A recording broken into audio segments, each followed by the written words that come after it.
गन्ना किसानों को बचाने का काम मोदी जी ने किया, वरना यहाँ का किसान गन्ना बोना बंद कर दिया होता। जो हालत थी, मिल वालों ने चाबी फेंक दी थी, मिलें बंद होती जा रही थी, सब मिल चलानी शुरू की गई हैं। 2024 सामने है, एक साल बाद चुनाव है, तो क्या लग रहा है कि 2024 में क्या चुनाव परिणाम देश की जनता तय करने जा रही है?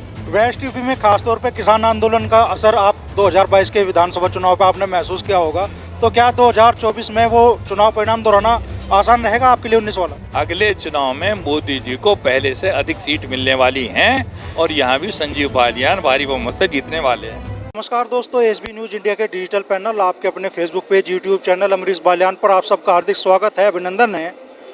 मुजफ्फरनगर में जो 2 दिवसीय कृषि और पशु मेला चल रहा है, उसमें एक से एक उन्नत नस्ल के पशु यहाँ पे आ रहे हैं। कृषि से संबंधित नवीनतम तकनीक भी यहाँ पे आई है और उसके साथ साथ में बड़ी से बड़ी हस्तियों का यहाँ पे आगमन हो रहा है। कल नितिन गडकरी जी आए थे, आज भी कई केंद्रीय मंत्रियों का यहाँ पे आगमन है और भारतीय जनता पार्टी के किसान मोर्चा के पूर्व राष्ट्रीय अध्यक्ष और वर्तमान में राज्यसभा सदस्य विजयपाल तोमर जी भी इस मेले में शामिल होने के लिए यहाँ पे आए हैं। तो तोमर साहब, पहले तो स्वागत आपको मुजफ्फरनगर। धन्यवाद अमरीश जी। पे आए हैं मुजफ्फरनगर में, क्या कहना चाहेंगे सर इस विशाल आयोजन के बारे में? देखिए, आज की स्थिति ये है, जो प्रधानमंत्री जी जब से सत्ता में आए हैं तब से किसान और कृषि उनकी प्राथमिकता पर रहा है और वो ये जानते भी हैं किसान की आमदनी बढ़ेगी, किसान की आर्थिक स्थिति सुधरेगी, तभी देश की आर्थिक स्थिति सुधरेगी। और किसान की आर्थिक स्थिति सुधरने में बहुत बड़ी भूमिका जो डाइवर्सिफिकेशन होता है, पशुपालन है, मछली पालन है, मधुमक्खी पालन है, इनके द्वारा होता है।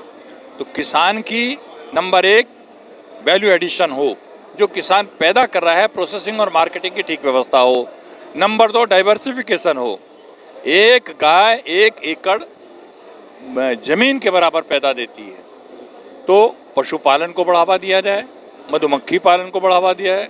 एक मछली पालन का, एक करनाल का सुल्तान सिंह 1 एकड़ ज़मीन में 5 लाख रुपए कमाता है, मछली पालन का 3 लाख की मछली बेचता है, 2 लाख का सीड देता है। तो इस तरह से वैल्यू एडिशन हमारे यहाँ 6-7% है, दुनिया के कई देशों में 60% तक है, क्योंकि किसान पैदा करता है। गेहूँ पैदा कर दिया, जा रहा 25 रुपये किलो, और यदि उसी का आशीर्वाद आटा बन जाता है या ब्रांडेड दलिया बन जाता है, वो 50 रुपये किलो हो जाता है। आलू जा रहा है 5 रुपये किलो, उसी का चिप्स बनता है 200 रुपये किलो।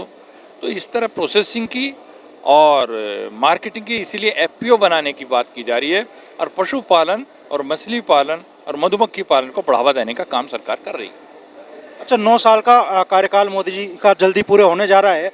इन 9 साल में किसानों के जीवन में क्या तब्दीली आ रही है, ये मैं आपसे इसलिए पूछ रहा हूँ क्योंकि आप भारतीय जनता पार्टी की जो किसान मोर्चा है उसके राष्ट्रीय अध्यक्ष भी रहे। देखिए, 9 साल के अंदर वो सब काम किए जो पेंडिंग थे बहुत लंबे टाइम से। पिछले 60 वर्ष के दौरान किसान की स्थिति मजदूर से नीचे आ गई थी।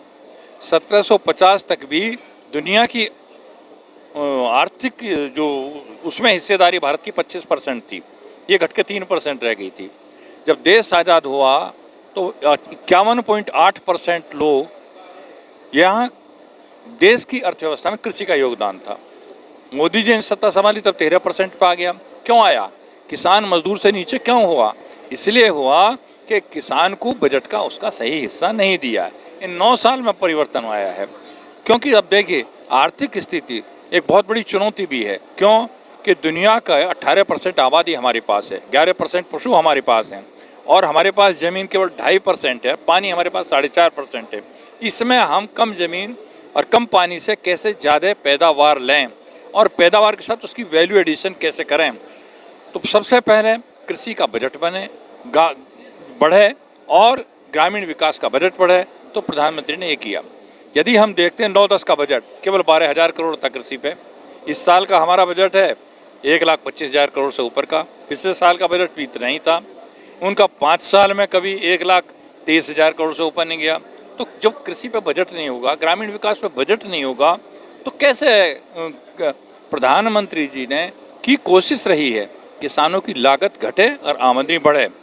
अभी आप देखिएगा इंटरनेशनल मार्केट में यूरिया की कीमत 2450 रुपये है, किसान को कितने का मिल रहा? 270 का। डीएपी की कीमत 4,070 रुपये है इंटरनेशनल मार्केट में, किसान को कितने का मिल रहा है? 1300 का। इसी तरह MOP और NPK की कीमत 3200 और 2600 रुपये है, किसान को 1300 और 1700 में मिल रहे हैं।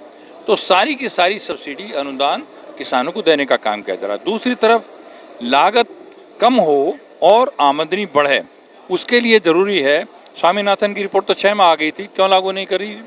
हमारी जितनी भी जिनसें हैं, लागत का 1.5 गुना मोदी जी ने आने के बाद देना शुरू किया है। तो इसलिए किसान की हालत भी सुधर रही है और किसान डाइवर्सिफिकेशन की तरफ भी, अब मछली पालन हो, ये कृषि हो और हमारा प्रोसेसिंग की तरफ भी बढ़ावा देने का काम किया। पहली बार अच्छा बीज पैदा करने वाले को, किसान को क्या दे रहे हैं? पद्मश्री। भारत भूषण त्यागी कुशाने के किसान को, क्योंकि वो हल्दी से पाउडर बना के बेच रहा है, पद्मश्री। सुल्तान सिंह को, करनाल वाले को पद्मश्री। किसानों को सुना था, एक जेब से निकालते थे, अपने परिवार को दे देते थे पद्मश्री। आज किसान परिवारों को भी दी जा रही है, किसानों को प्रोत्साहित करने का काम किया जा रहा है, हर वो सुविधा देने की काम की जा रही है जिससे किसान की आमदनी बढ़े, और वो बढ़ रही है लगातार। अच्छा, आप जहाँ बैठे हैं सर, ये पूरी बेल्ट और आप भी इसी बेल्ट से हैं, गन्ना बाहुल्य है इस किसान की। गन्ना किसान उतनी तब्दीली नहीं मानते कि इन 9 सालों में उनके जीवन में आई है जितनी की होनी चाहिए थी। गन्ना किसान जब मोदी जी सत्ता में आए थे तब 2200-2300 रुपये क्विंटल चीनी थी और 2-2 साल के पेमेंट नहीं हुए थे। और क्यों थी? ये UPA के टाइम में 40 लाख मैट्रिक टन राजशुगर ब्राज़ील से आयात की गई थी, ज़रूरत नहीं थी। आयात करके विदिन 3 मंथ रिफाइंड करके वापस करनी थी, लेकिन कैबिनेट का फैसला कर लिया, उसे देश में खपा दिया। तो मिल मालिकों ने चाबी फेंक दी, हमारे बस की पैसे देने नहीं हैं। मोदी जी आए, उन्होंने विषय को समझा, हम लोगों के साथ बात की, सारे जितने पदाधिकारी थे, राष्ट्रीय पदाधिकारी, उनको हम लेकर के गए। उन्होंने कहा इसका समाधान, मैंने कहा समाधान हम भी केन कमिश्नर के हाथ ताला डलवा चुके, लेकिन मिल नुकसान में जा रहे हैं। वो कह रहे हैं एक ही समाधान है, नंबर 1, बाहर से आने वाली चीनी पर इम्पोर्ट ड्यूटी बढ़ा दो। आज 100% इम्पोर्ट ड्यूटी मोदी जी ने लगाई है, एक दाना बाहर से नहीं आ सकता। जाने वाली पे इंसेंटिव दो, 60 लाख मैट्रिक टन चीनी निर्यात कर दी, इंसेंटिव दिया सरकार ने नुकसान उठा के, और बफर स्टॉक अपना बनाने का काम किया। एथनॉल को प्रोत्साहित करो। चौधरी चरण सिंह जी के टाइम से हम 50 साल से मांग करें गन्ने के रस से एथनॉल बनना चाहिए, किसी ने नहीं सोचा। एक साल में 38 करोड़ लीटर एथनॉल बनता था मोदी जी के आने से पहले, आज वो 1550 करोड़ लीटर तो बन रहा है और 4000 तक का लक्ष्य है। आज 10.5% मिलने लगा पेट्रोल में, अगले 2 साल में 20% से ऊपर मिलने लगेगा। गन्ना किसानों को, और ये भी तय किया कि 3100 से नीचे तो घरेलू बाजार में भी कोई नहीं बेचेगा, जो 2200 बिक रही थी चीनी। गन्ना किसानों को बचाने का काम मोदी जी ने किया, वरना यहाँ का किसान गन्ना बोना बंद कर दिया होता। जो हालत थी, मिल वालों ने चाबी फेंक दी थी, मिलें बंद होती जा रही थी, सब मिल चलानी शुरू की गई हैं। गन्ना किसानों को ये भी जो पराली और ये सब चीज़ हैं, इनसे भी एथनॉल बने, जो 20 करीब 15 से 20% आफ्टर हार्वेस्टिंग लॉसेस किसानों का होता है, उसको कैसे मीट आउट किया जाए, ये भी प्रधानमंत्री जी ने विचार किया है। और इसके लिए आपको आश्चर्य होगा, इस साल प्राइमरी स्तर पर, ग्राम स्तर पर भी गोडाउन की, भंडारण की, प्रोसेसिंग की व्यवस्था करने की योजना की है, बजट रखा गया। अच्छा सर, आखिरी सवाल आपसे, 2024 सामने है, 1 साल बाद चुनाव हैं, तो क्या लग रहा है कि 2024 में क्या चुनाव परिणाम देश की जनता तय करने जा रही है?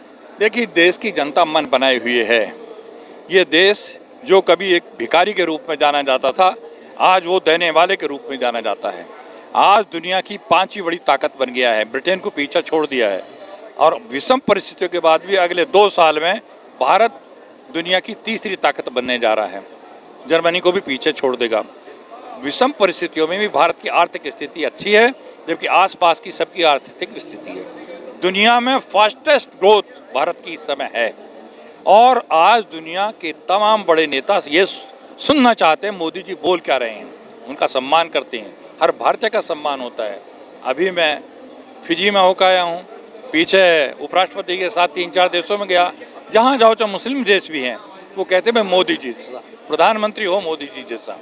तो मोदी जी के आने के बाद देश का गौरव भी बढ़ने का काम हुआ है, देश की आर्थिक स्थिति भी सुधरी है, और उसका कारण है जो लीकेज थे वो सब समाप्त हो गए, भ्रष्टाचार समाप्त हो रहा है, पारदर्शिता से काम हो रहा है, 80 करोड़ लोगों को मुफ्त राशन दिया जा रहा है, सारी कोरोना की डोज मुफ्त लगी हैं, उसके बाद भी देश की आर्थिक स्थिति सुधर रही है।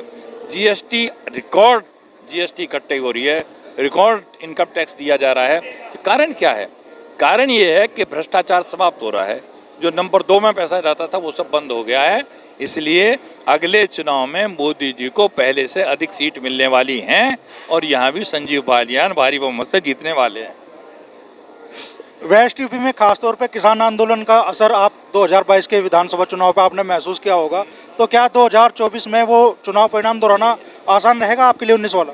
22 के चुनाव में, विधानसभा चुनाव में मैं प्रभारी था सहारनपुर जिले का, बागपत जिले का और मुरादनगर, मोदीनगर, गढ़मुक्तेश्वर मेरे पास था।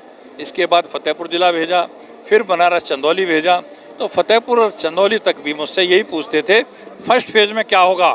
फर्स्ट फेज में 58 सीट पर चुनाव हुआ था। मैंने अमित भाई को और सबको बताया था कि 45 जीतेंगे हम, 46 सीट जीत के आए।